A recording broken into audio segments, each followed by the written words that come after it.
Hello everyone, it is I, Ryan, also known as the Lovebat. And speaking of which, there's a new Magic the Gathering set out, which is a very animal-oriented and themed Magic the Gathering set called Bloomburrow. And it is sort of similar to, if anyone grew up with it like I did, it's similar to the Redwall sort of book and cartoon series that some people may have grown up with in the late 1990s and early 2000s. I have missed out on a couple of Magic the Gathering Arena sets that have come from the last time I released a video, like Modern Horizons 3 and some other different sets. But I wanted to get in on this one because even though I've been a bit absent, this is something that I think, along with being very fun and having seen a couple of the archetypes, I don't know like all of the cards just yet, but I have seen some, a couple of drafts of videos and stuff before I could get into it myself. But so I know some of the archetypes, like for example, there's a mouse deck like this guy right here. Red-white sort of aggressive mouse deck. Red-white's usually pretty aggressive, but there's some interesting archetypes that are based on animal-type species or anthro-type animals, different other kinds of things, similar to Redwall or like Disney's Robin Hood or other different kinds of things with like animal-type characters that are kind of interesting. Mouse or mice, frogs, squirrels, otters, bats, rabbits, raccoons, lizards, rats, and birds. I think I might have said, I don't know if I said rats twice or not, maybe I just confused it with bats. But I am a love bat, so I don't know if I'm going to be going into the bat deck or anything else in particular, but I'm hoping that it's going to be a very fun set. It seems to be, from the cards that I have seen so far, that it can be a bit of a fast format, sort of aggressive format. I don't actually mind this as much as some Magic the Gathering players in my experience, but I think that can be fun, but you just have to make sure you kind of draft right and you prioritize curve rather than just pure card power levels or trying to keep yourself open. Some people that draft in formats try and keep themselves open instead of trying to figure out, okay, can I make things work with this archetype I've set up for myself? Is it because sometimes it's okay to pivot and keep yourself open, but sometimes you have to kind of lean into the curve and just build around, because that's what this format kind of is. There aren't too many 3-colored or more type decks that you can really build. You might be able to splash a singular powerful card, but some of the really powerful cards in the set are double colored. Like you have to have 2 mana, like a double white, double blue, etc., to be able to play it. So you can't always splash the individually powerful cards. You have to kind of choose 2 colors and for the most part stick with them, from what I understand. But I still think this can be fun. And I grew up with Redwall. I didn't have a chance to like read the books in depth for like Redwall, but I did watch the cartoon series, which I grew up with, and I quite enjoyed it, as well as Disney's Robin Hood, which is a VHS tape in every grandma's house. Anyway, let's go ahead and get things going, shall we, with the first of my Bloomburrow drafts, hopefully the first of many. I just happen to have some, shall we say, leftover gems from previous drafts and such, so let's get things going. And what are we starting out with today? Caretaker's Talent. So this is one of there's different kinds of talent cards that are themed in different colors, and there's another one here, Gossip's Talent, which is in blue. So what's Caretaker's Talent do? When a owner tokens in your control, draw a card. So this is good for the rabbit deck, which is like green-white tokens, where you get a lot of tokens out. This is a pretty good card, especially level 3. If you have a lot of tokens out, you can go ahead and pump the entire team, or at least much of it. You do have to go into specifically green-white for this card to work, but it's still good. Gossip's Talent is good for either the rats or frogs. Rats are blue-black, and then frogs are green-blue. This Surveil is nice to avoid flood and set up your draws. Galewind Moose is maybe the safest pick because it's going to be good in most any deck. wear down. This is like a sideboard card, if anything. But yeah, I'm happy to take the Caretaker's Talent and keep an eye out for rabbit type cards or green-white cards. Let's see. Portent of Calamity. Real top X cards of your library. For each card type, exile a card from among them. The rest in graveyard. Okay, so this is kind of like a semi-card advantage type thing. And you just try and get out certain cards. This may be more for constructed maybe, but I could see that being good in a frog type deck where you're trying to get the right kinds of cards out there. Enchanted creature gets flying and it's flash, so it's like a combat trick, and it draws you a card. That seems okay to go for a first pick. This is just a generally decent card, goes in any deck. This is for the bat deck, but that'd still be pretty good for if you were in the bat deck, because it consistently can get you life if they can't block it. This could go okay on the wheel since it counts as a rabbit and it can ramp us a bit for some of the top end cards. Crab could be good in something like the red-blue Spells Matter deck with otters, or maybe the frog deck, depending on if you want to tempo your opponent out. Yeah, not too much else that I saw that was noteworthy, at least for us. This is going to be better in red-white, but it is a rabbit. Basically, red-white is a Valiant mechanic, where if you target your creatures with spells or abilities, then they get bonuses based on that. And this is a way to consistently trigger the Valiant mechanic with the red-white sort of aggressive mouse-type deck.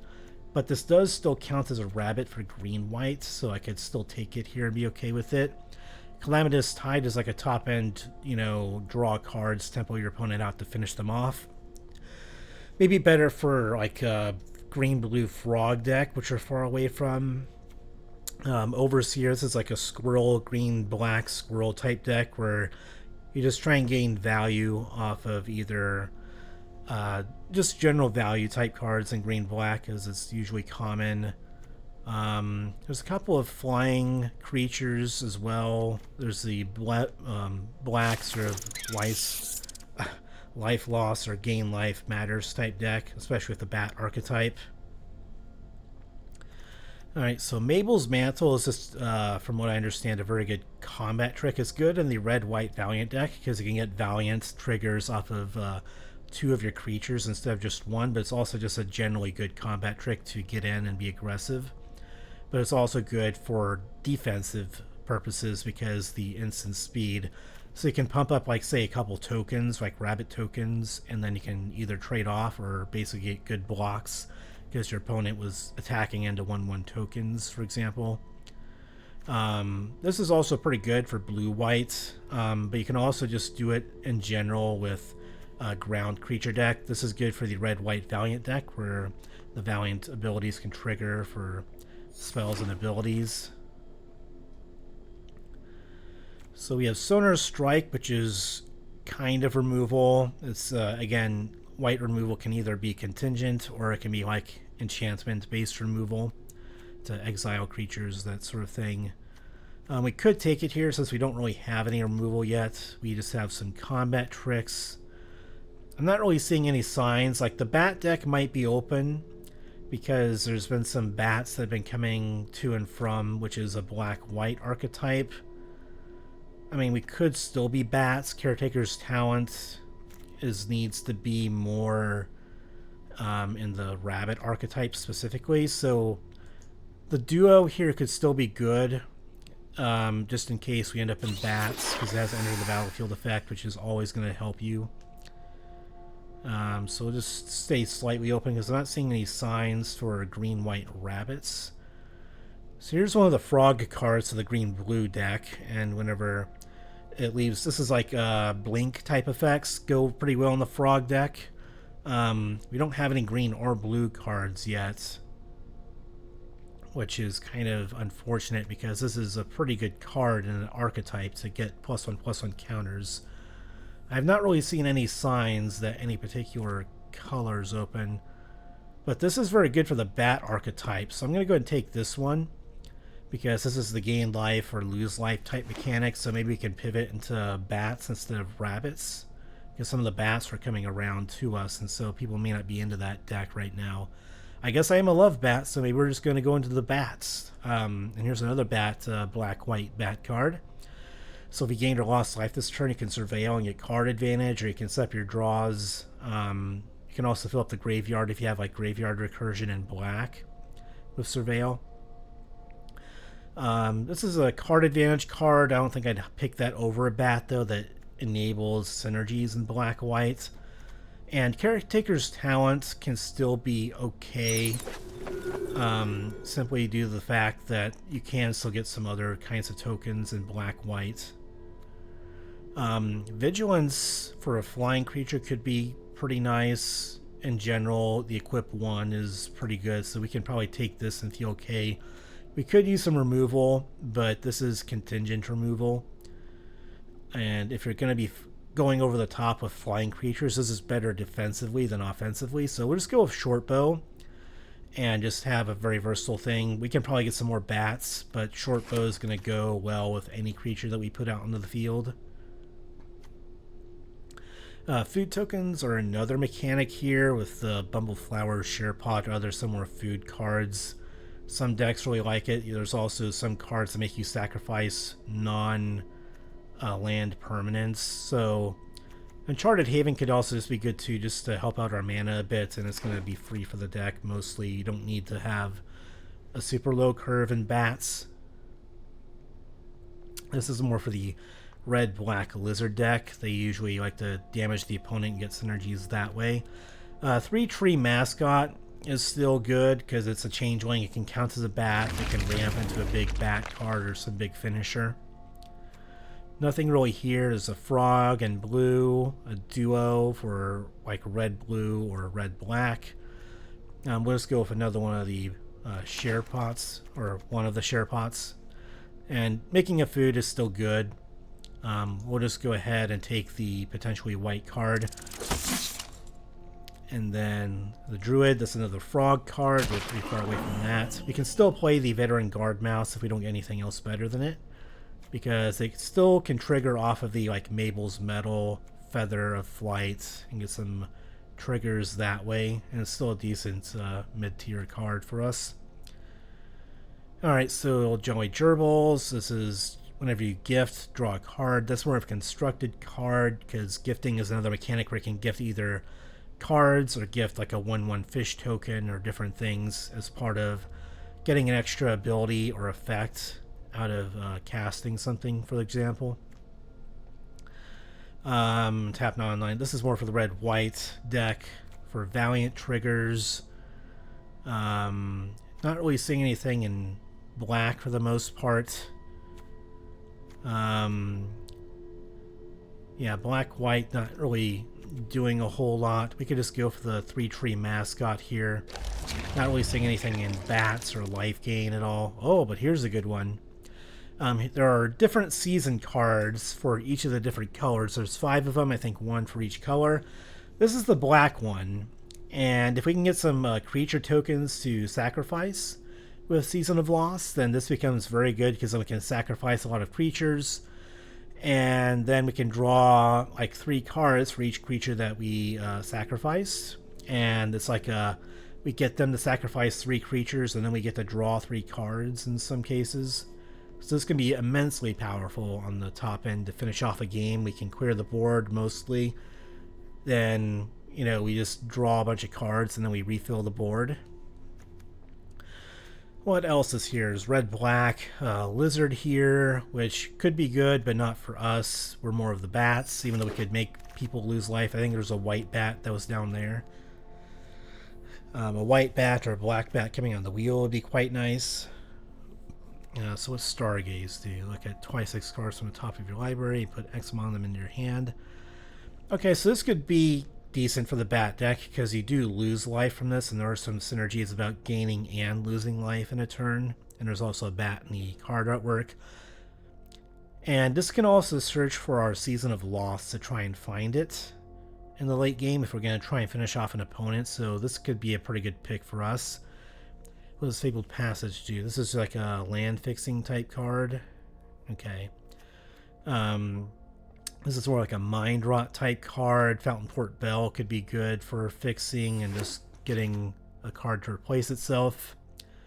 Here's another good bat card. It can't block, but it does have synergies with gaining life.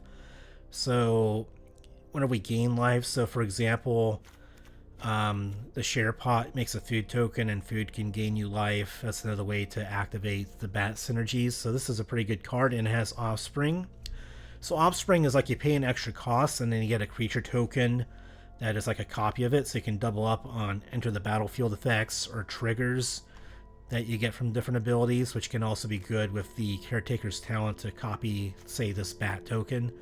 So you can get the opponent to lose even more life. The white land there would also be pretty good. The specialized lands are good for creature decks as well as its different secondary abilities.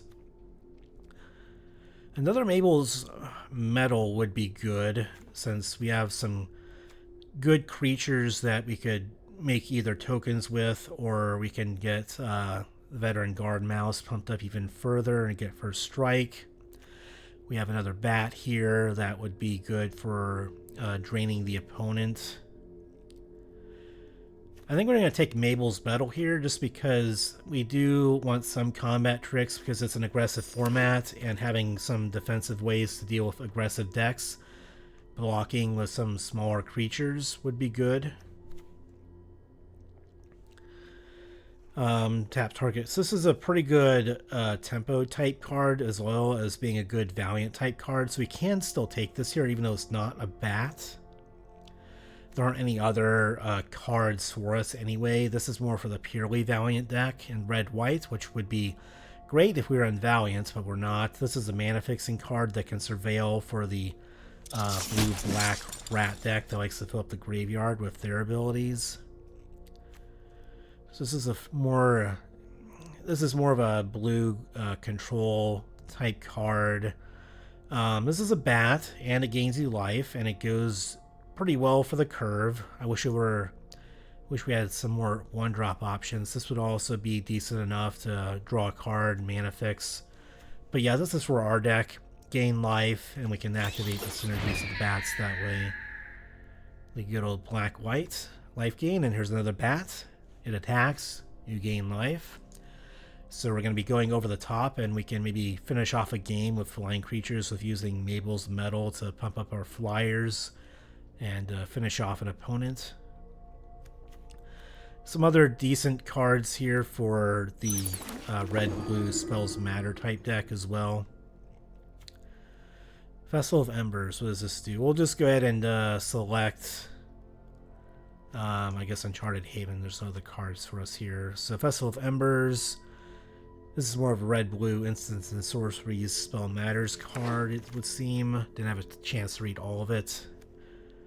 So this is just like, this is more of a mind rot, but if you have some rats in the blue-black deck, then you get Surveil. Nothing else really in there for us. So what does Heirloom Epic do? Draw a card. Maybe I tap an attack group, so I'll pay that mana. Okay, so yeah, this is gonna go okay. 3 mascots. We may not be able to play many of those, but who knows? No cards here for us on the last few cards.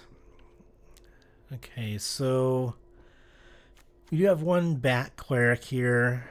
Gain or lost life this turn, you can Surveil, try and set up your draws.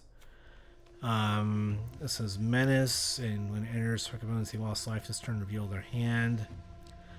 So this could still go okay in our deck because we have ways to force the opponent to lose life, or we can fly over the top of a bat, damage them, and then we can play this after combat to have them discard a card.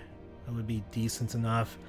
All of the bat cards seem to like they're wheeling, and so I'm pretty certain that we can get this Bat Cleric on the wheel. So let's go ahead and take the one that can have some payoffs for getting the opponent to lose life. So this is a 1-drop and becomes target with spell or ability. So this is for the red-white deck specifically because it only benefits the mice. Stargaze, though, would be another, again, good card to have a second copy. This has flashback that can either draw a card, I think Stargaze is good because just any cards that can get us to Season of Loss to finish off a game can be good.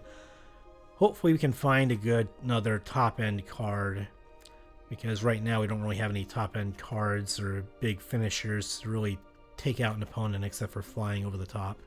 If we can get that white bat cleric to wheel, that would also be good. Let's see, Rabbit Warrior. When it attacks, we control token. This is more for the green-white. We do have some tokens that we can make, but it's mainly with like Offspring and then the Caretaker's Talent, I guess.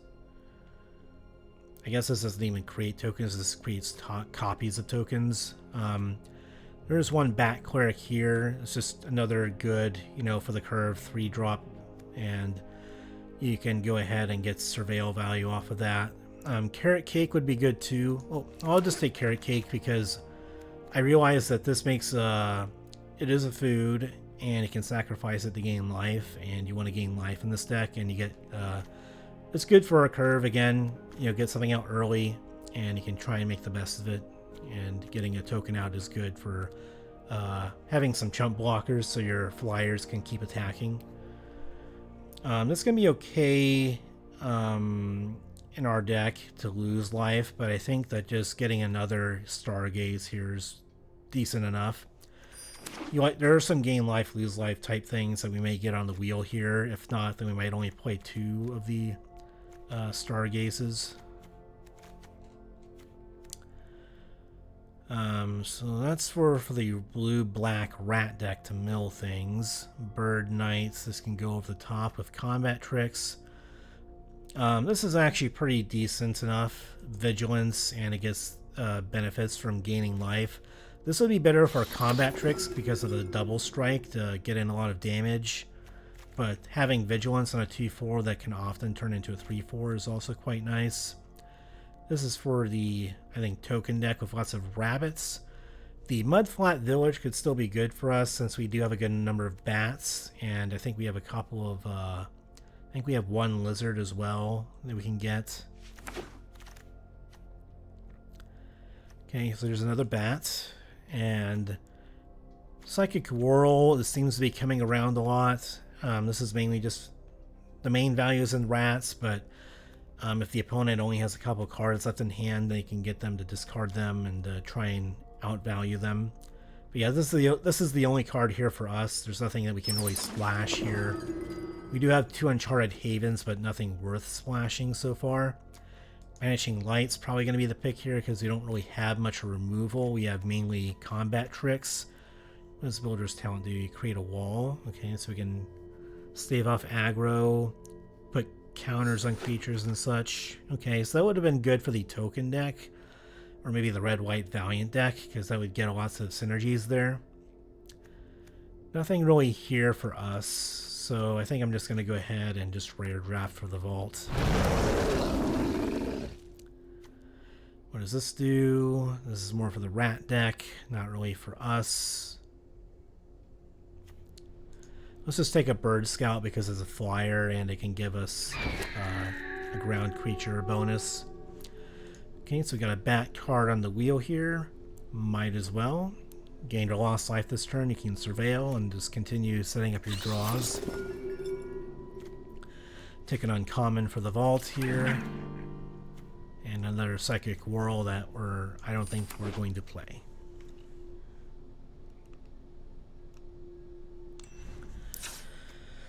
So an interesting deck to be sure. I wasn't really sure what I would end up with my first draft, but we're in the black-white sort of bat archetype with Season of Loss as our sort of main win condition, to be honest. We didn't really end up with any other rare type cards or any super bomby cards. Just lots of solid value cards and flyers that can get in over the top. So I think because of that, Bravekin Duo is still going to be good here. We can tap this to give a flying creature +1/+1 to get in for extra damage, which is good. And it can also be a reliable way to pump up the Veteran Guard Mouse for a reliable trigger, I suppose. Let's see, we did not end up with much removal, even though black has a good amount of removal in the set. We just didn't see much of it. Banishing Light is the only like actual removal that we have. Then we have a Mind Rot. We have some combat tricks, which can be good defensively for taking out creatures that make, shall we say, aggressive or bold attacks.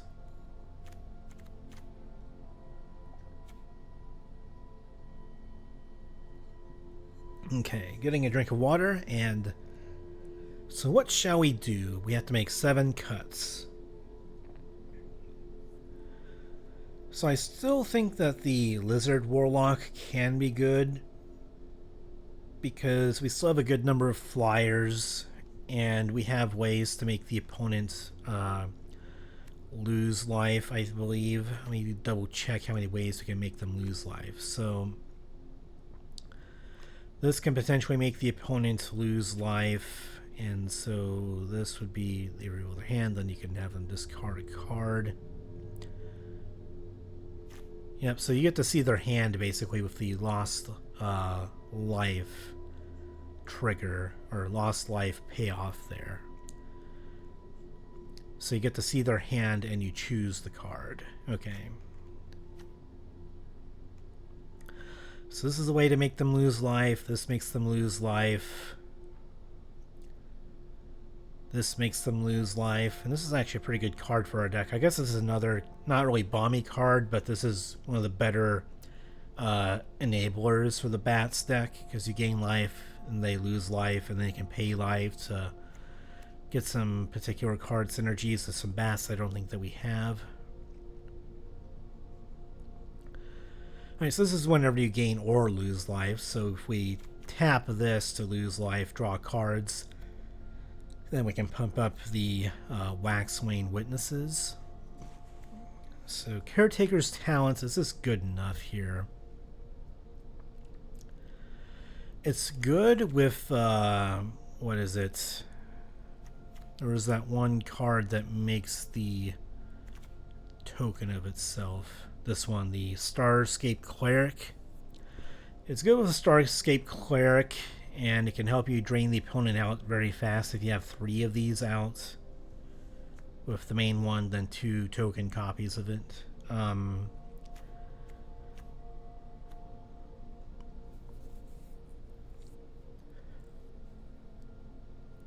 But the creature tokens getting the buff, we wouldn't ever use level 3 unless we had nothing else literally to do on a turn.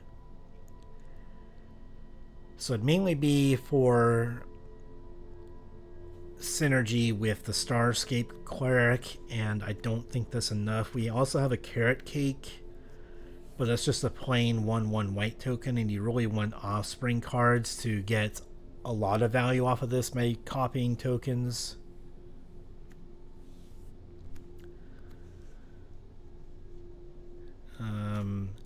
So yeah, if we had a couple other token generators, Caretaker's Talent would be decent enough. The green-white token deck didn't really seem open though, so I couldn't really get more of those enablers and payoffs for making a couple of tokens at the very least. I think this is still good. We still have a good number of ground creatures, and it goes pretty well with the Veteran Guard Mouse to trigger Valiant.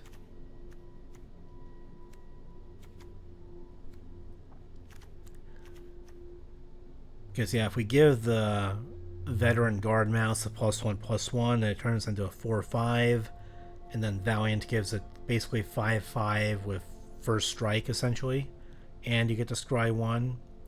So I think that, plus there's some other ground creatures that we have, like the Warlock with Menace could be 3/3 Menace. I think equipping with the short bow also triggers the Veteran Guard Mouse on it, so that would be another reliable way to trigger that. So how many flying, non-flying creatures do we have? We have 1, I guess maybe 2. We might play one of these. So 1, 2,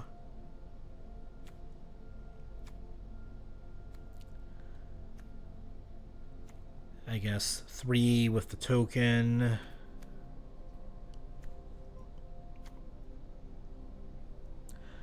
Four with the mouse trapper. 5 with the lizard.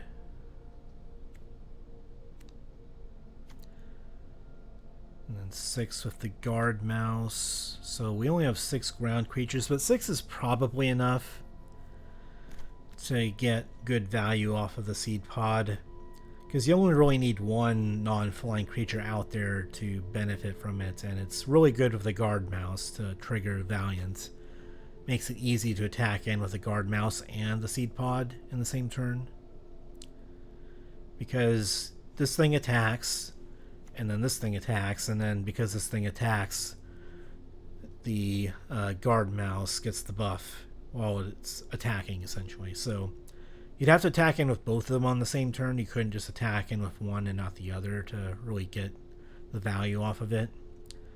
But it's a good way to get aggressive against opponents that try and slow down the game, like the frog decks are one example, where they just try and outvalue you, draw a bunch of cards, get a bunch of frogs out there, get a bunch of +1/+1 counters over time kind of cards, from what I understand. Mouse Trapper would be good too, because again, that can also trigger off the Seed Pod Squire. Even if we aren't attacking with Mouse Trapper on the same turn, you can just basically tap creatures down to make your attacking easier. It goes well with Feather Flight as well, or Mabel's Metal. Granted, you have to use Mabel's Metal pre-combat to tap down a creature and prevent it from blocking, but it's still a good ability to get in to finish off an opponent. The only thing I'm kind of disappointed with is that we don't have any creatures with lifelink to take advantage of the short bow, the Mabel's Metal, and some of the buffs that we can give creatures. So not having a source of like lifelink is kind of disappointing.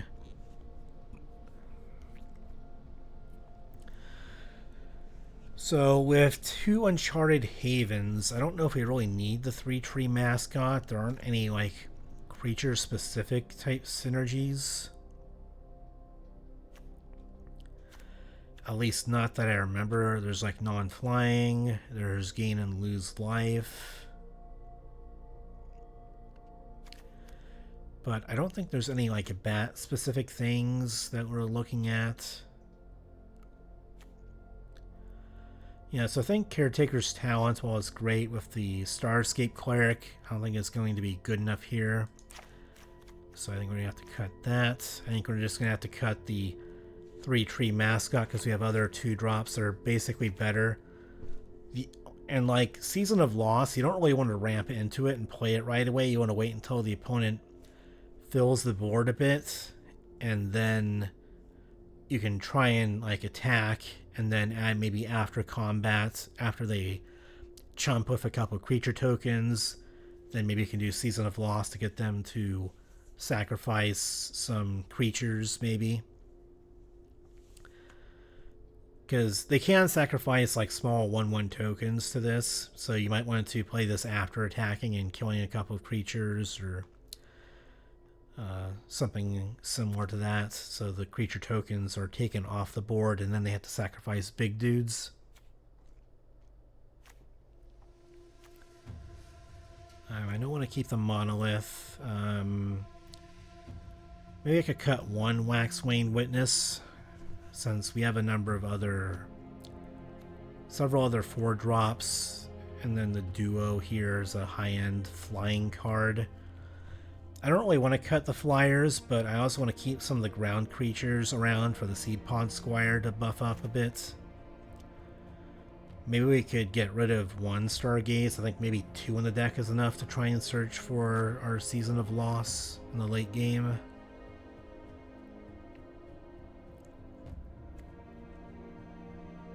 Because I think 3 would be good, but casting 3 cards that lose you life might be a bit excessive, since we have another way to lose life with the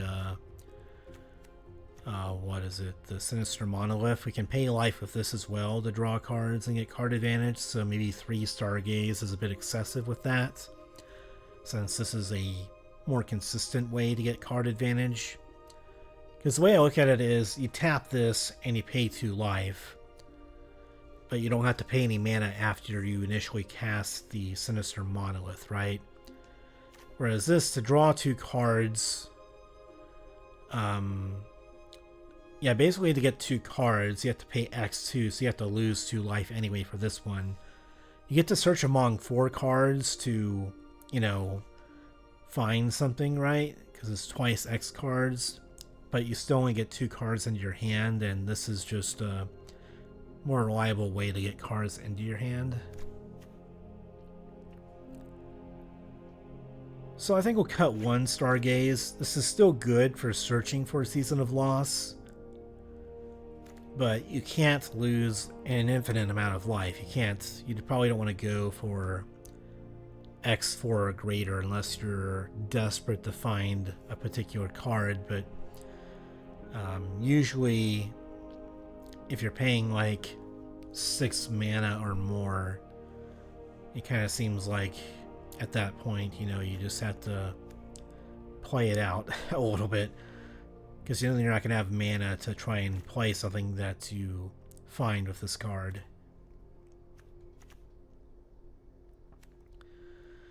So I don't know, maybe maybe this Lizard Warlock isn't good enough because it's Mind Rot, but with a creature.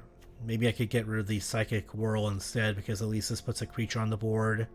And then like a 3/3 Menace with the Seed Pod Squire attacking in with this could still be pretty good for attacking, because then they can't chump block it, and they can't, like, say if they have like a 4/4 and a 2/2 on the board and this thing attacks as a 3/3, then they have to at least give up the 2/2, or they would also have to risk me having a combat trick like Mabel's Metal or something to cause this to get big enough to kill some of their creatures. So there would be another synergy there. Yeah, I think Psychic Whirl just isn't good enough to do as a Mind Rot. I think the Warlock is better because you at least put a creature on the board and we can buff it up with some of the other different features that we have.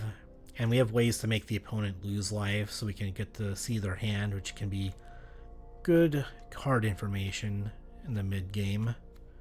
You can also let us know if we want to use, or when we might want to use, the Season of Loss as well.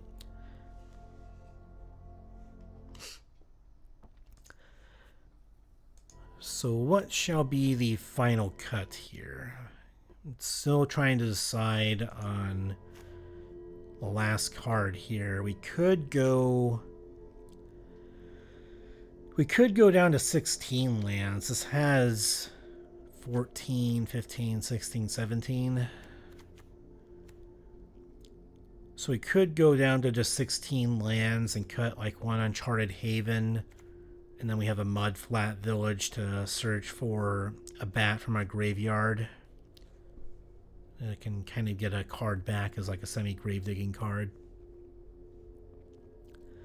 We're creature heavy in this deck, I believe. Well, not as creature heavy as I thought. But we have lots of flying creatures. And then we have Carrot Cake to make a token.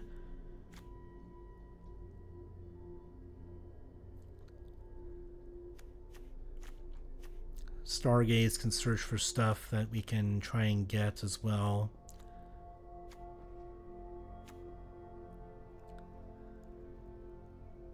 So we have a couple ways to find creatures. We just don't have much removal.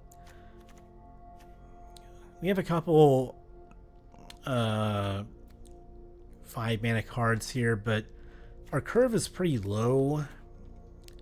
I don't know if we really need 17 lands. We have decent amount in both colors. If we have 1 Uncharted Haven, we have like 8 white and 9 black, with one of them being exclusively for creatures.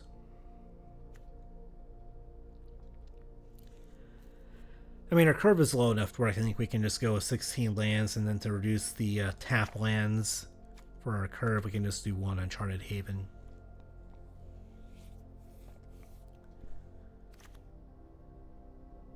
I want to go down to 16, please. There we go. 14, 15, 16. I think that works for us. And we got black, white bats. Number 1. Alright, so not everything is black and white, but this deck is. And I am the Lovebat, so let's go ahead and get into this, and let's get into our first match here. Let's see if the baddie deck with a couple of mice and lizards mixed in will make the cut here.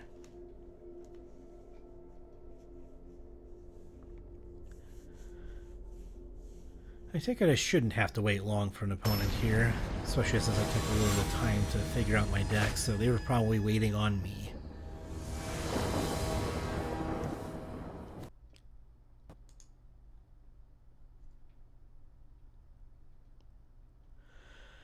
Okay then, so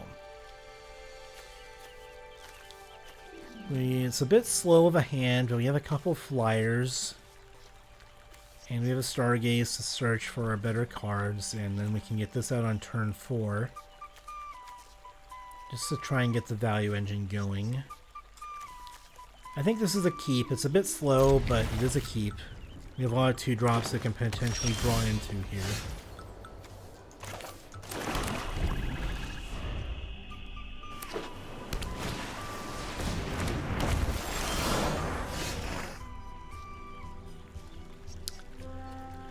Alrighty then. Well, first, I think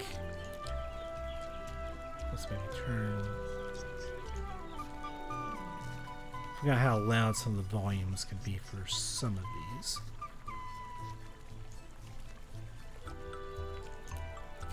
Or maybe it's just my headphones playing tricks on me. I don't know. Alright, anyway, we did draw our Starscape Cleric here. I don't know if I want to play it yet, though, because I want the offspring value.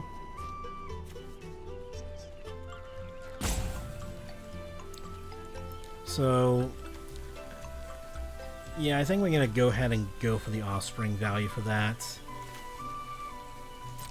Let's go ahead and wait. I think getting that extra token out to continually drain the opponent will help us out.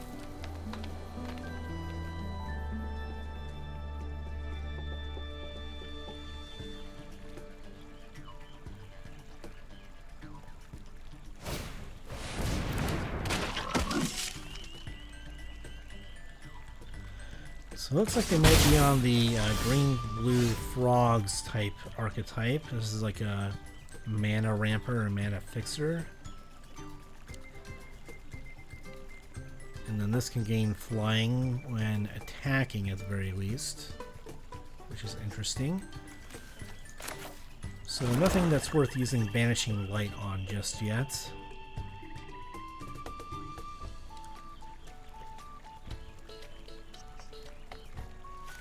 So I think what we want to do is we want to go ahead and get one of the flying bats out, then after that play the Thoughtstalker Warlock and attack in with a bat.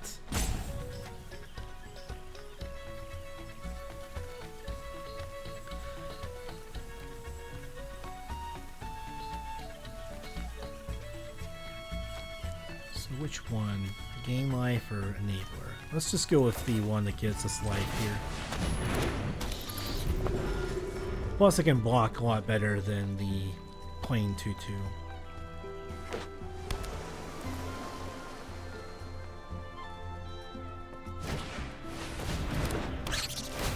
So there's one of the raccoon cards that are usually in green-red, but some of them are good just because of the few tokens and just getting nice secondary abilities. Expend is another one where you can spend a number of mana on a turn essentially to cast spells, and then you can get some nice triggers off of it. So next turn, if they spend 4 mana, they can go ahead and get the expend ability trigger. So I'm not going to block this because I'd rather attack and gain 1 life and deal some damage to them.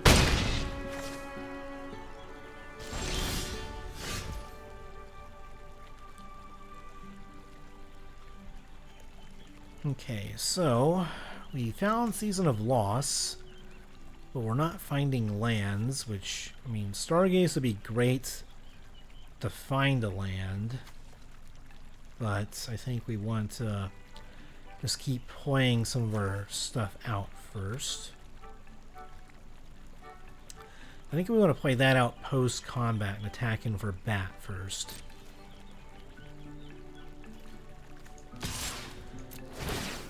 Don't think there's any combat tricks that give reach in this set, so I don't know if they can block this or not. Maybe they have contingent removal though, like a punch card. Like if they have like a polywall up or whatever it is, or some other green removal, then maybe they could kill it that way. So we do this now post-combat, now that our opponent has lost life, and now we can take a look at their hand and get rid of something from their hand. Unless they have like a 2-mana counterspell in their hand.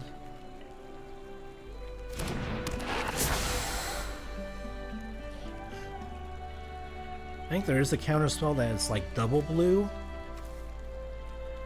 And they only had 1 blue mana up, so... Yeah, I think we're going to get rid of the Season of Gathering. The season cards are extremely strong. And we want to get rid of this. I think we can deal with their 3/3 flyer because we can use Banishing Light on that. But Season of Gathering is too strong to just let them cast it, so we're going to get rid of that. I'm very glad I did things in the order that I did. Otherwise, in 2 turns, this Season of Gathering could have been a major problem.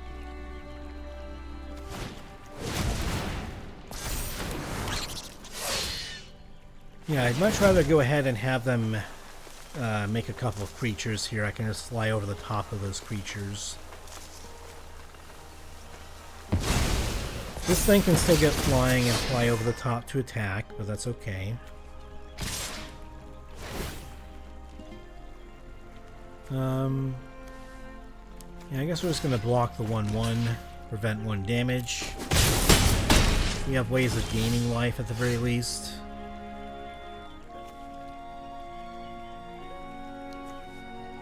So, we're still not drawing any lands, which is a bit of a problem.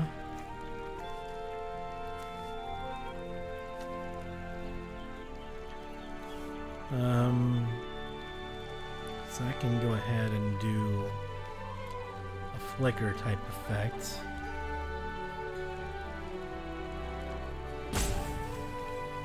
So, Banishing Light would be good, but setting up to our draws to get lands would also be good here.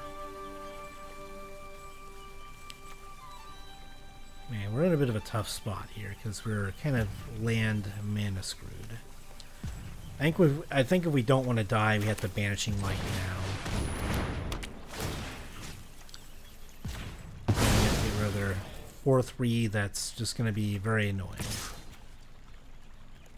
And I think we have to... Are we going to block is the question. Because this thing... If they have a land to play this out, this becomes a 3/3, and then we can't even block it. So I think we have to attack here. They're going to have 6, 7, 8 damage on the field, potentially. So we'll just have to do this and hope for the best.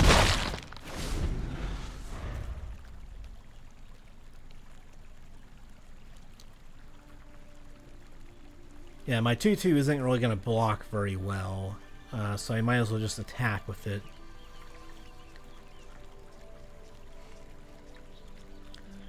Moonrise Cleric would be good for blocking their 3/2 frog, but we want to keep attacking and we can at least gain life that way as a way to slow up our life loss, essentially. Buy ourselves a little bit of time that way. They chose not to play this out pre-combat though, so they lost out on 1 damage by not pumping that.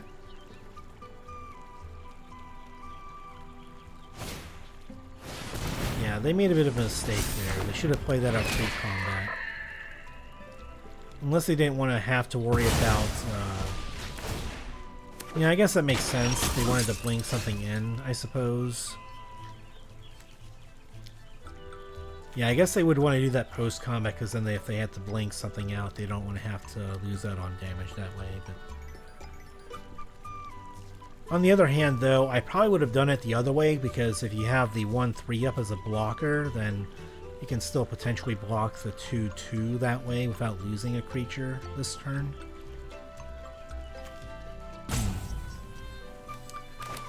Again, we're in a tough spot because we're kind of mana screwed. I don't know if it's from having 16 lands or what. We don't have a combat tricks to kill a 3/3 when attacking.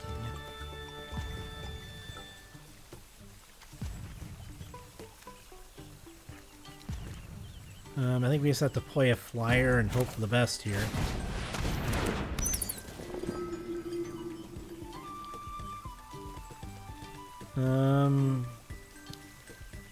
So the 2/2 can't really block all that well still. And if they try and block it, they have to trade off their 3/2 for it. So let's just do this. I could have played Carrot Cake, but we wouldn't be able to gain the life off of it this turn because we need 4 mana for that. So we're not dead yet, but we're very close to it. We might be dead actually. Let me double check. We have to... That's 4, so we have to block both of their flyers in order to not die here.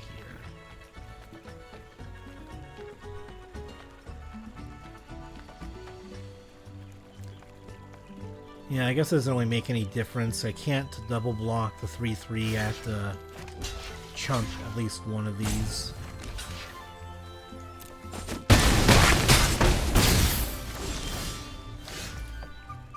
I don't know why. Maybe it's just my headphones, but the volume of some of these is just a little bit loud. I thought I could get away from them being just slightly higher, I guess.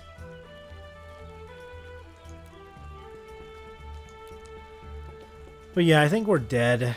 I don't think there's anything we can really do. We've been on 3 lands the entire game, and being mana screwed kind of ruins your chances, I think. Yep, I think it's just GG's. Did not get the synergies going, and didn't have the mana to do Season of Loss or any big stuff like that. So maybe not playing out the 2/1 Flying Cleric on turn 2 cost us a bit there, but I think we end up losing anyway because having only 3 lands kind of screwed us. So do we want to switch out to having 17 lands after that? I mean, maybe, just so we can maybe do our mana sinks a bit easier for certain things. Like this, for example, is like a 5 mana spell as well if you want to do Offspring. So maybe we just bring in an Uncharted Haven, or we give ourselves an extra white source for all the early game white stuff.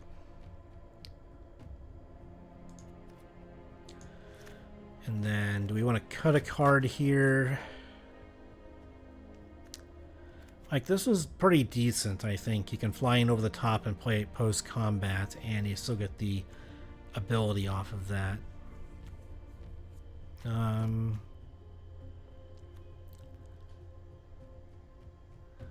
This is still good for gaining life from the food, and then you can use it as a removal spell later on.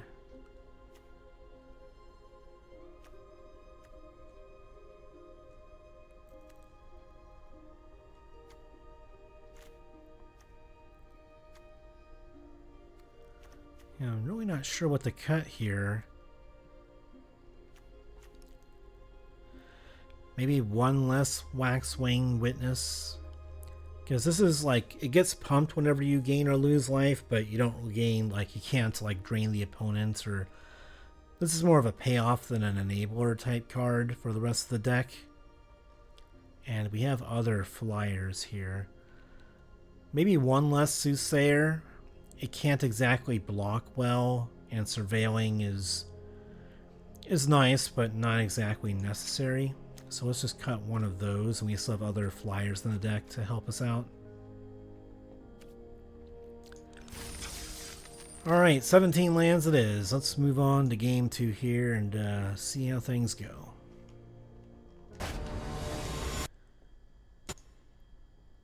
Okay then. Didn't take long to get into our second game here. So, this is borderline. We can play out the duo, but we need a black source of mana.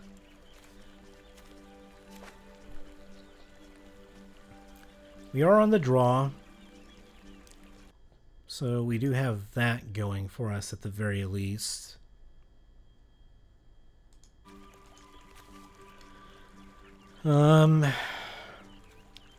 Since we're on the draw, I think we're going to keep this. We can at least play out one bat. If we get a black source, this turns into a great hand. 2-drop, 3-drop, 4-drop. We have 2 turns to draw a black source or something else that we can play on turn 3.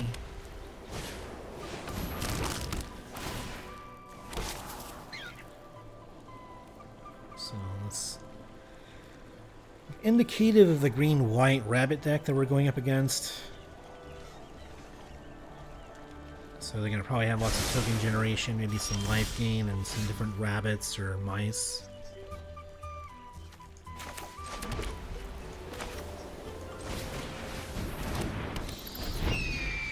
Let's play out the duo.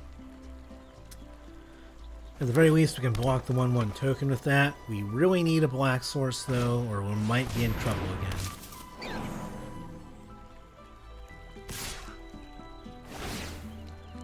Okay, so that's going to become a 2/1. We're not going to block it because we want to gain some life, and just in the nick of time. So let's get this out there, and let's surveil 1. We're not going to block with this, so we might as well attack with it. I think one more land to get the Waxwave Witness out is still going to be good, so let's go ahead and keep that. Can get out the Witness on curve, I think that's good.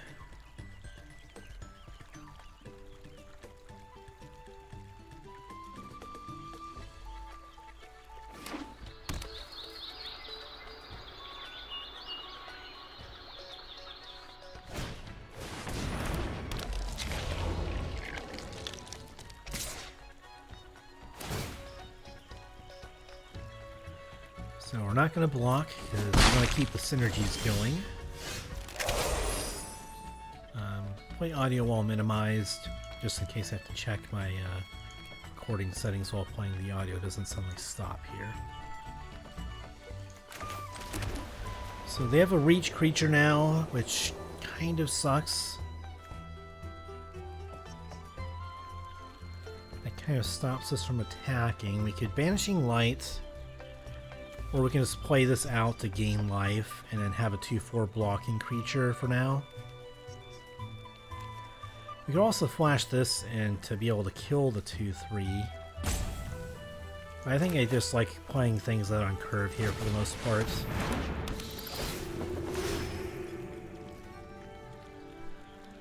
No attacks. I think a land here is still good because it allows us to play the Starscape Cleric with the Offspring value. Let me double check. Never mind, we need another black source to play that out with the Offspring.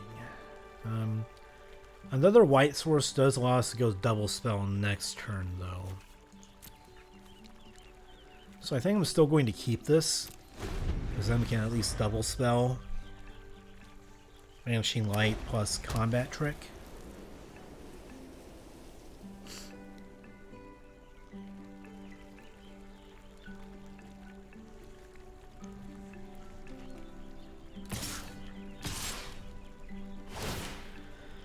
So I think they're probably attacking here because they might have Mabel's Mantle or another similar combat trick in their deck.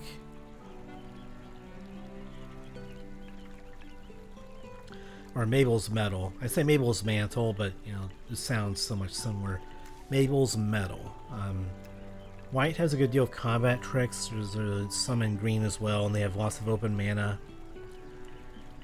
I would have to double block to make sure I killed one of their creatures.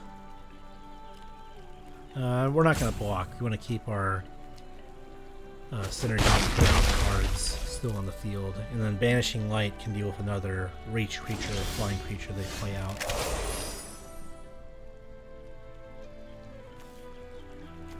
Okay, so let's put this out.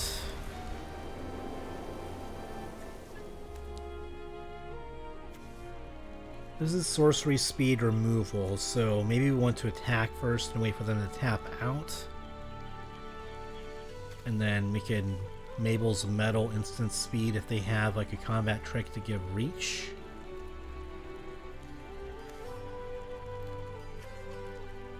We could play out this Cleric to gain life and make this a 3/4, but I don't think that's worth it right now. We really want to get the offspring value.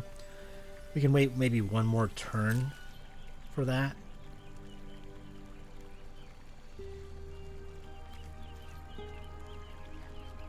So let's just attack with everything here and see what they have, if they do have anything.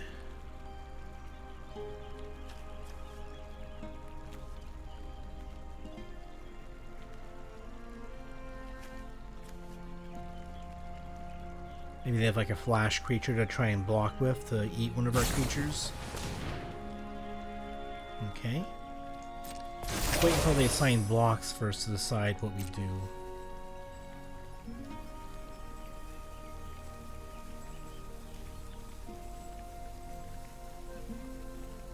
Well, certainly they're going to block one of them. So let's just go ahead and do this. We'll give this one +2, and then we'll give this one +1 to survive the block. If they have another combat trick, they'd be able to kill the Soothsayer anyway.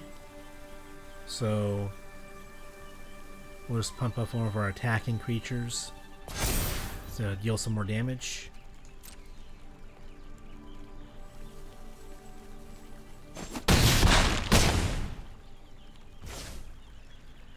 And then I guess we want a Banishing Light their natively reach creature, so we can continue attacking here.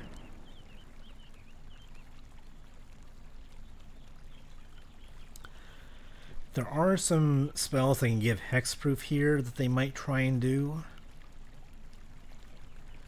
but I'd rather get that out of their hand now.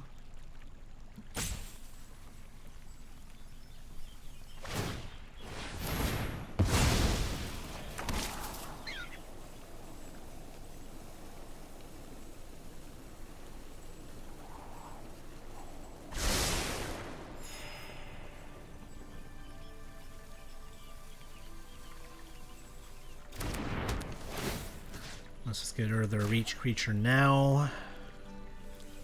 And we can just keep on flying over the top to attack.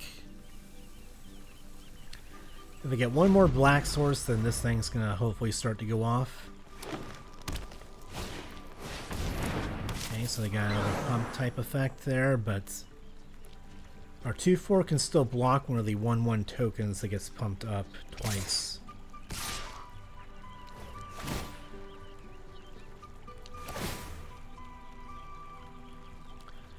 So they're going to give both of them the Death Touch, I suppose, instead of trying to get in for trying to force a trade on one of them.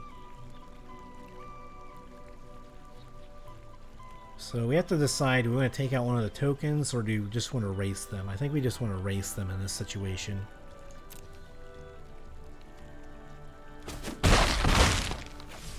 With the Death Touch, we can't really block either of them effectively. Okay, so Mouse Trapper is interesting, and we can flash that in as well. And we can give it Feather Flight, or Feather of Flight.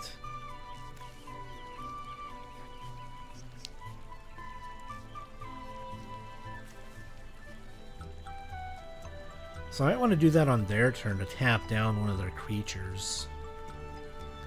and then just attacking with the stuff we have right now. So let's go ahead and do that. Still waiting on the black source for our Starscape Cleric here.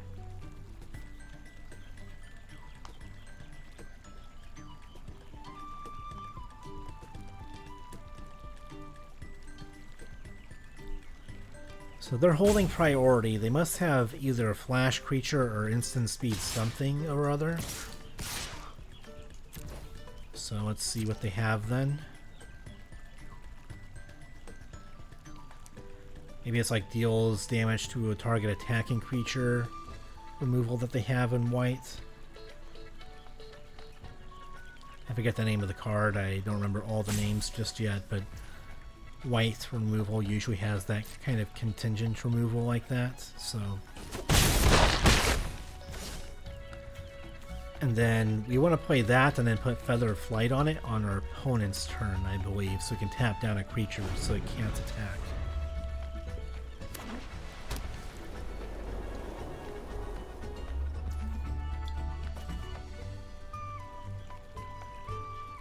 So I think we have to do it before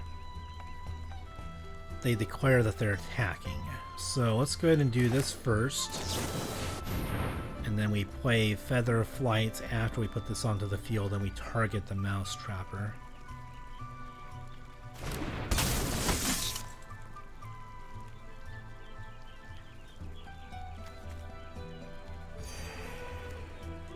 And then we'll play Feather Flight on the Mouse Trapper.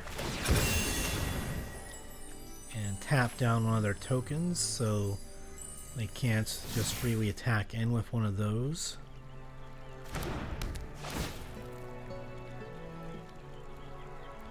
Hopefully we get some black mana here. No, but we did get the short bow, so we can try and race the opponent better that way. And vigilance probably helps a bit too.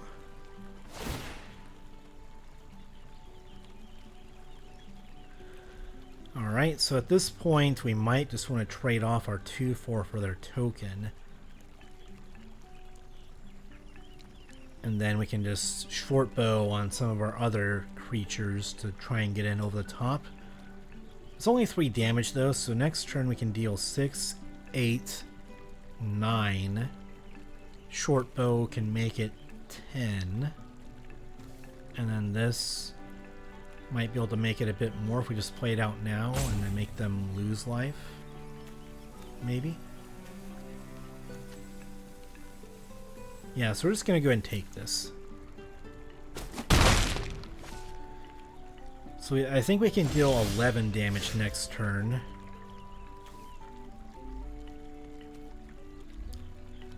So that will be 2, then equip 1, and then we play this out for 2. And then we can pump this thing up to tap down a creature, I suppose. Not that it matters unless they have a reach combat trick or some other thing.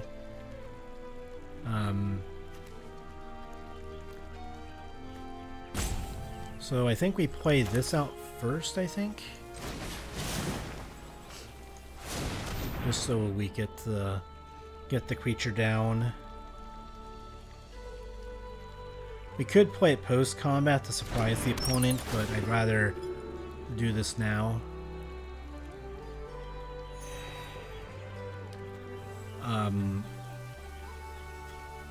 Yeah, let's just go ahead and do this. I don't think it matters the order that we do this in. If they have removal to take out a creature, they're going to use it at some point anyway, so let's do this. Play out the short bow equip. And I think we do it on the Soothsayer here. They're probably the least valuable card for us right now, so let's equip it to that. We could equip it to the Mouse Trapper to tap down a creature, but I don't know if that's going to be relevant here. I don't think there's a combat trick that can give reach to more than one creature anyway, so... And we're going to attack with everything, I believe. This cannot block, notably, so... this is 7, 10...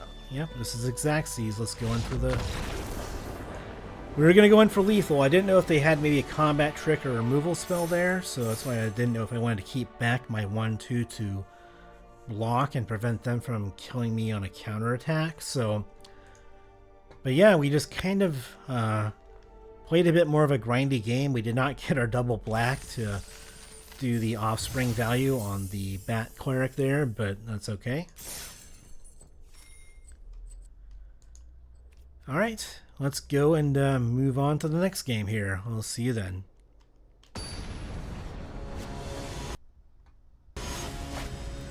And here we are. Game number 3. We are 1-1. I mean, it's better than 0-2, so I will take it, especially first time playing in this format. So no white source.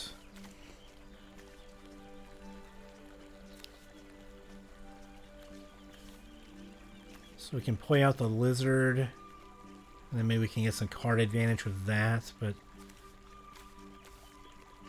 if we draw, like, this is only going to be for creature spells. We can't use it to cast out our black season card, because that would be double black non-creature spell.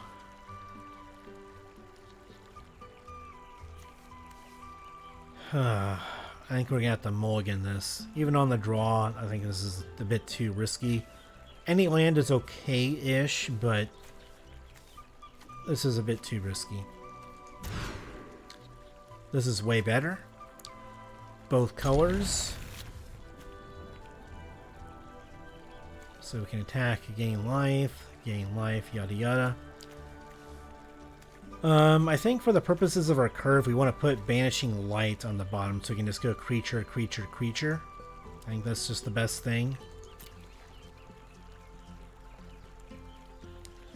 Kind of sucks to put one of our only removal spells on the bottom, but I think curving out is better.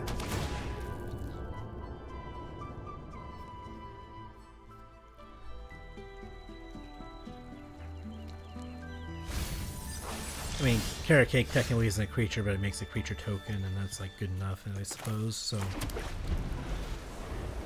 we don't really have anything in this. It could be green-black, or it could be blue-black for the Threshold Rats kind of archetype.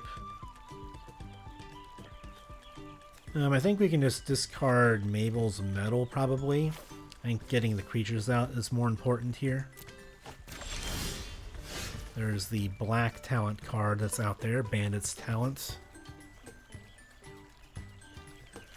So it's going to try and cause us to lose life, but we might have ways to obviously gain life. But let's go ahead and play out our white mana first to make them think that we might be on a different deck archetype.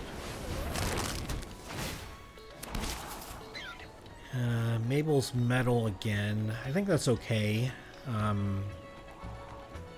I prefer a creature, but this is still going to be fine. It can allow our token out there to trade up into a different creature, possibly. And then we can get in over the top of a bat to deal some damage too. So this could start draining us of life if we have very few cards in hand. Sucks, but you know, it is what it is. And then the third level, beginning of your draw step, you can draw an additional card. So basically they're in a sort of mind rot mentality where they're going to try and drain us of cards, so we probably want to play out as many cards as we can.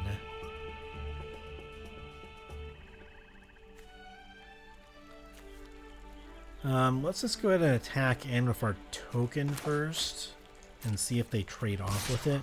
I doubt they do. They probably just take it. Don't want to trade their 1/1 that can get bigger. And then let's go ahead and get out the Flying Cleric and see if we can start getting in there. Attacks, you gain a life, and all is good in the world.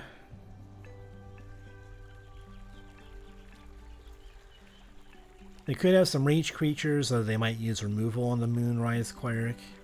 So they might still have ways to slow us down, but not much you can do about that.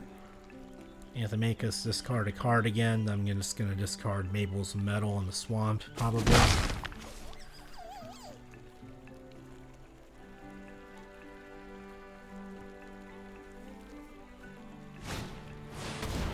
Okay, so it looks like they have some rats going on.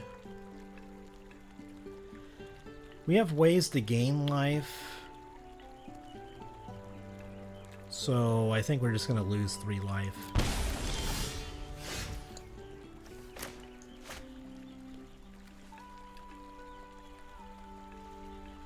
But yeah, this is a very good offspring card. You can basically get 2 triggers for a single card. It's 7 mana to do that, but yeah, just getting 2 triggers, 4/3, make them lose 6 life, or get them to sacrifice things. Can be good in the late game if they don't have much life left to give, so. Let's go ahead and... I think we should probably attack first, and then see if they want to trade with our 1/1. Mabel's Metal can go ahead and trade off our token for their 4/3, so...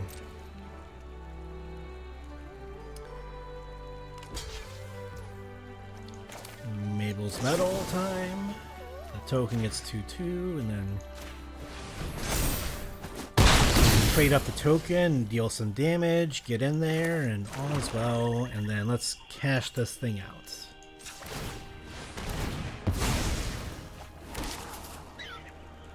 I think any land is good. We can still play out the Seed Pod next turn, and then at the turn after that we can play out the duo, so I think this is okay.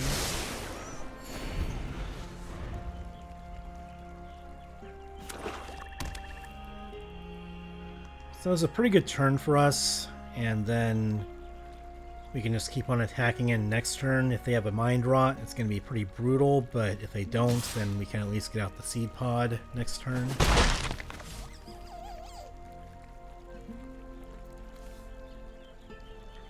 And so we have 1 or fewer cards in hand, we're going to start losing life, which sucks, but... Alright, so at least they exiled... 3 drops, so to speak. And then I think we want black, because we have more double black cards type things in our deck with the season card. Alright, so I think let's just go and play this out. I don't think it really matters if we play out pre-combat or not. But we're gonna lose 2 life next turn because of this.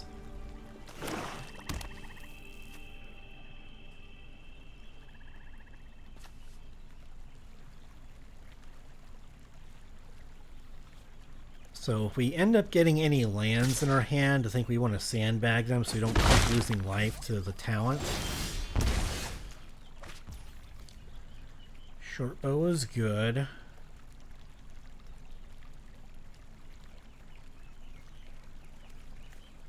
We could do this now and equip it and give the Seed Pod vigilance, but it may not matter because they have menace on this 1/1. I think we're going to play a card out. Let's just go ahead and play out... Oh, let's attack first and see what they do. See if they use removal on any of these 2 cards.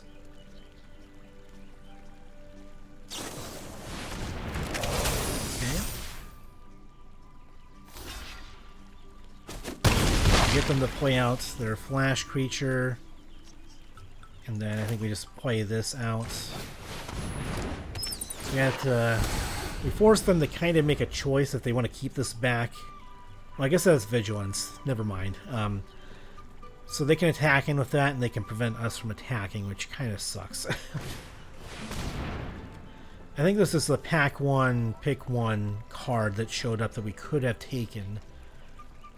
And we didn't because the talent card, the white talent card, I believe it was, that we picked instead. So, yeah, it feels bad. We could have had this card and we didn't. So, this is just all around a good card. So, we don't want to block the 6/6. So, let's just do this. So I think we need to draw the season card, otherwise we're in really big trouble here. We can offspring this, however, which is decent, but probably not good enough.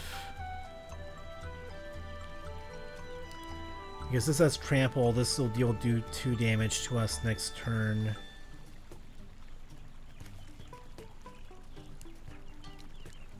Huh.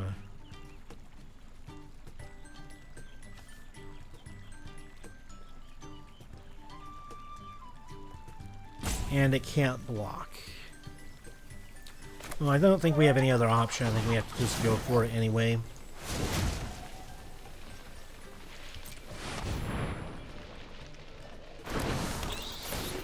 And then we don't want to attack because they have reach, and then we want to double block the 1/1 at the very least.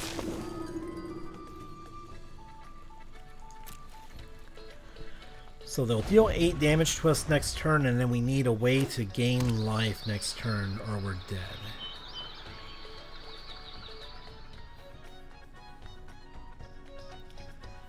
I mean, we might be able to kill them with the short bow, maybe. Maybe 5, 6, 7. Not good enough. So yeah, they can deal 8. They can deal 6 damage at minimum with their moose. And then the talent deals 2 damage to us on our upkeep thing stage. We double block here. We lose the 1/1. They deal 6. If they have a combat trick, it's game over, I think. Yep, that's unfortunate. I think the season card was the only thing that could have saved us there, unfortunately.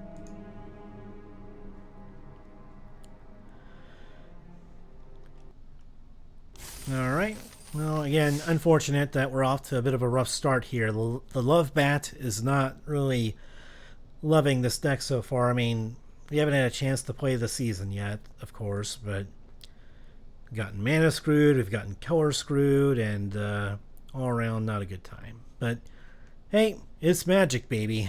It happens, so...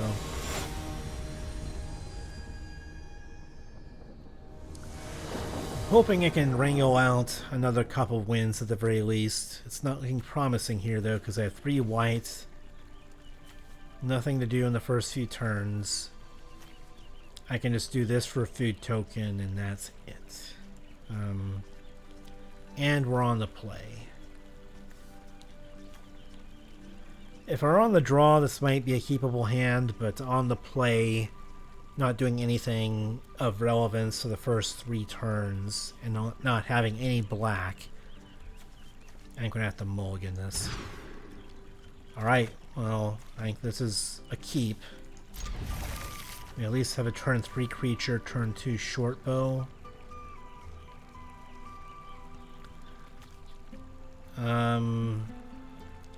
This would be extremely good with the short bow.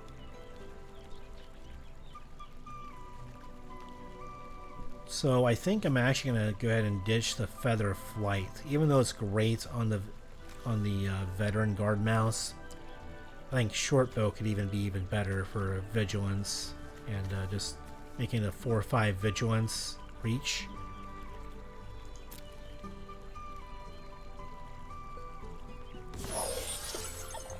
All right, let's play it out. See what we got.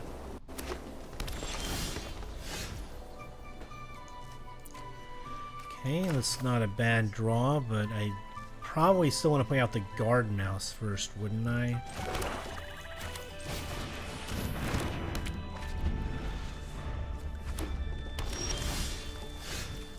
Because I don't really have... like, if I had a 2-drop ground creature or 1-drop ground creature for this to pump up, that would have been much better, but... let's just go ahead and get our flyer out here. And, next turn we can equip it, probably. Okay, well, if they're going to take out the trash or 3-drop, then that's better than doing it on the Seed Pod Squire at the very least. So it looks like they're green-red raccoons. So, beginning of your first main phase, you ramp up for each raccoon you control, and then you can do expend for the mana, for how much mana you spend and all that. So they want to play out lots of high mana stuff and play out lots of mana each turn.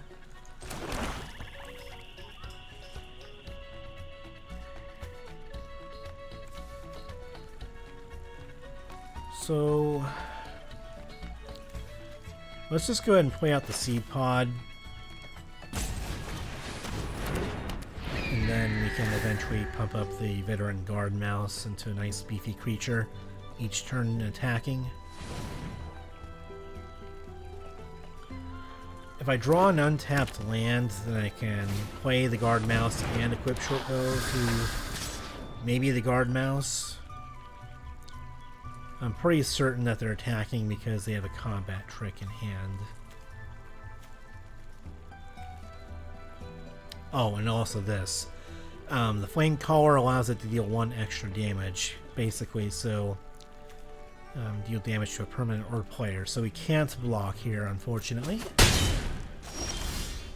So it basically turns that into a 3/4. Excellent. We got our mana that we wanted. And so let's just equip the short bow and attack in. Let's see if they use removal on it when we attack.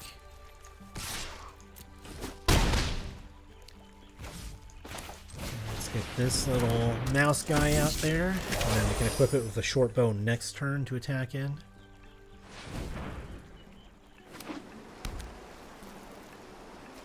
And then Flower Pot can destroy one of their bigger creatures 2 turns from now. I could use it to destroy their Miera, because that's ramping them and getting lots of value. But I might also just use it on a big fat creature that they play out, because they can ramp, but if they don't have any mana or anything to spend it on, like the Boar, for example, would be a big target for that. So that's going to be 8-10 damage. Well, let's do. Sorry. Alright, so it's going to be 9 damage. So this isn't a lizard or any of those creature types. So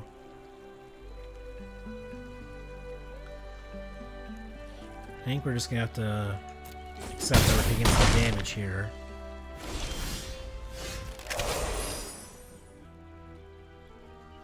This does have reach, but they attacked with it, so let's just do the equip action first.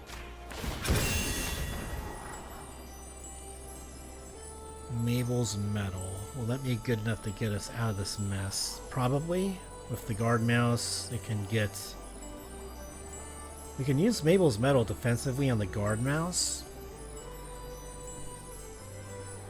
And then give it first strike when blocking, so I think this is good enough. And then let's just go ahead and attack in and see what they do.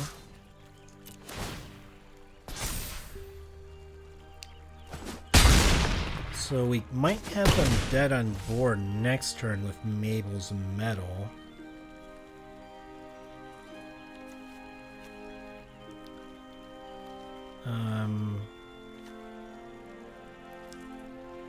We do that, we can make the food token and then sacrifice the food token for some life to outrace them here. I think this is a safer play. Make a food token, then we can kill one of their creatures next turn if needed.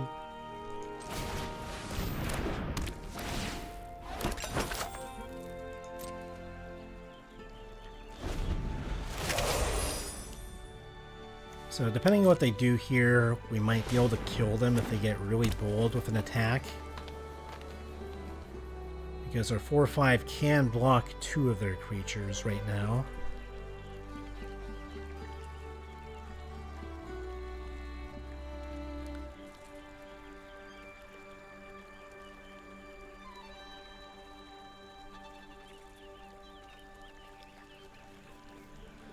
I imagine that they're probably trying to decide if they want to attack or not, because if they attack with everything, they leave themselves open to the counterattack. Okay, so they're going to gain some life here, which sucks for us. Another big fat creature, but it does not have reach. Okay, so they gave that haste.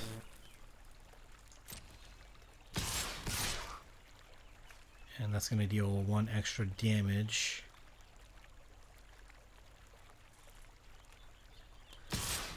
So this will be 11 damage. Yeah.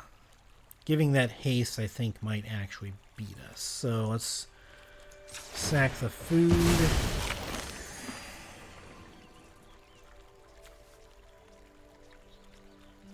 And then, so it's going to be 5, 8, or no, 5, 9. Yeah, I think we're dead. Oh well. It happens. Sometimes it simply happens. Not always going to win them all. But, again, that's magic, baby. The black-white bat deck did not go quite as well for us as we had hoped. I mean, it sucks that, you know, you lose so soon and you go 1-3, but we didn't end up with the best card quality, and the combat tricks were not enough to get us there. If we had one more turn, or if they couldn't give that creature haste, then I think we might be able to win there on the counterattack, but yep, unfortunately, that did not happen today. So, let's go ahead and get our pack. And, yep, I think it's going to be it for the day. But, you know what? Maybe at some point I'll get enough gems or gold or something for another sort of video like this. But I do thank everyone for watching. This is obviously going to be a bit of a shorter video compared to most of these draft kind of videos that I do. But I really do appreciate your time, and even though my absence may be sometimes long, I am never permanently absent. It's just sometimes other things come up, and you get occupied with other things, like building computers, for example. So I thank everyone for watching, and as always, have a great day, and take care.